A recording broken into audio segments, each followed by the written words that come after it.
ओडिशा के सीजी माली से उठी आवाज अब देश की सियासत में गूंज रही है। आदिवासियों के आंदोलन पर कार्यवाही के बीच भीम आर्मी चीफ चंद्रशेखर आजाद खुलकर मैदान में आए। एक ट्वीट ने सरकार को कटघरे में खड़ा कर दिया और सवाल उठा दिया कि क्या विकास के नाम पर अधिकार कुचले जा रहे हैं। आखिर क्यों? आजाद ने दी सीधी चेतावनी। अब क्या है पूरा मामला, करेंगे सभी जानकारी आपसे साझा। नाम हमारा आशीष गुप्ता और आप देखना शुरू कर चुके हैं न्यूज गंगा। ओडिशा के रायगढ़ और कालाहांडी जिलों में सीजी माली पहाड़ी क्षेत्र में हाल के दिनों में हालात काफी तनावपूर्ण हो गए। यह पूरा विवाद वेदांता लिमिटेड के प्रस्तावित बॉक्साइट माइनिंग प्रोजेक्ट को लेकर शुरू हुआ, जिसे 2023 में मंजूरी दी गई। स्थानीय आदिवासी और दलित समुदाय इस प्रोजेक्ट का विरोध कर रहे हैं क्योंकि उनका मानना है कि इससे उनके जल, जंगल और जमीन पर सीधा असर पड़ेगा। उनका कहना है कि यह क्षेत्र 5वीं अनुसूची के तहत आता है, जहां ग्राम सभा की अनुमति अनिवार्य होती है, लेकिन उनकी सहमति के बिना ही खनन की प्रक्रिया आगे बढ़ाई गई। मार्च से लगातार गिरफ्तारियां, 3 अप्रैल से धारा 163 लागू होना और 6 अप्रैल की रात कटामाल गांव में पुलिस द्वारा लाठीचार्ज और आंसू गैस का इस्तेमाल, इन सभी घटनाओं ने हालात को और गंभीर बना दिया है। कई लोग घायल हुए हैं और पूरे इलाके में डर का माहौल बन गया है। भीम आर्मी चीफ और आजाद समाज पार्टी के अध्यक्ष चंद्रशेखर आजाद ने इस पूरे घटनाक्रम पर कड़ी प्रतिक्रिया दी है। उन्होंने सोशल मीडिया पर सरकार और प्रशासन को घेरते हुए इसे आदिवासी और दलित समाज पर दमन बताया।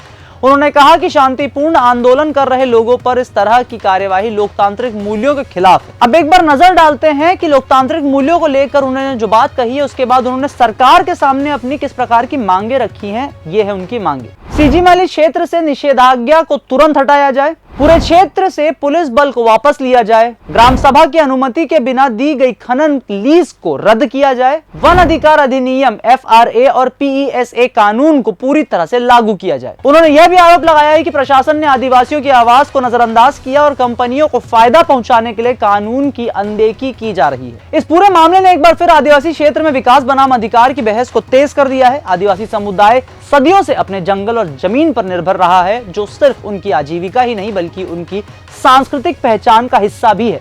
ऐसे में जब बिना सहमति के बड़े प्रोजेक्ट लागू किए जाते हैं तो यह उनके अस्तित्व पर सीधा खतरा बन जाता है।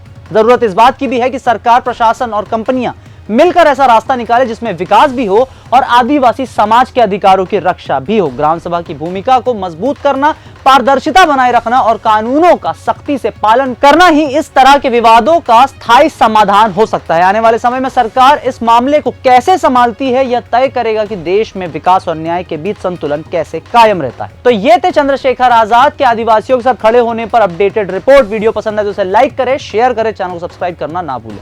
अगर आपको यह हमारा वीडियो पसंद आया हो तो इसे लाइक और शेयर करना बिल्कुल ना भूलें। साथ ही हमारे चैनल न्यूज गंगा को सब्सक्राइब और फॉलो जरूर करें ताकि देश और दुनिया की हर बड़ी खबर आप तक सबसे पहले पहुंचे।